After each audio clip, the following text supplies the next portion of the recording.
Dahil patuloy ang pag-ulan sa iba't ibang bahagi ng Metro Manila, hindi tumitigil ang MMDA sa pagbabantay ng mga waterway at ang kanilang walang tigil na paglilinis dito para mabawasan ang mga pagbaha ngayong tag-ulan.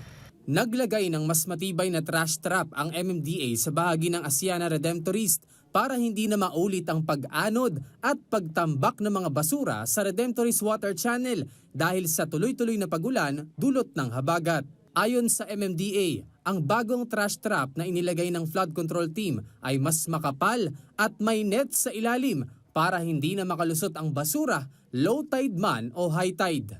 Matatanda ang tonne-toneladang basura ang naipon sa Redemptorist Water Channel dahil sa matinding pag-ulan sa Metro Manila. Sa paglilinis ng MMDA sa Water Channel simula noong August 10, mahigit 200 truck ng basura ang nakolekta at nahakot. Samantala, nakahakot din ng MMDA Metro Parkways Clearing Group katuwang ang Dole Tupad beneficiaries ng mahigit 400 sako ng basura sa kanilang paglilinis sa baybayin ng dike ng Barangay Bagong Bayan North, Navotas City.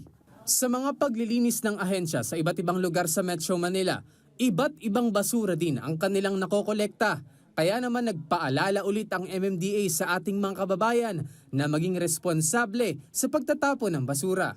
Ang nagiging problema po namin ay yung kawalan ng disiplina ng ilan nating mga kababayan na diretso po nagtatapon sa waterways. Sana po magkaroon ng mindset, ng pagbabago sa mindset ng ating mga kababayan at magkaroon ng sense of responsibility na ito pong problema sa basura, sa pagbabaha, hindi po kaya ng pamahalaan lamang.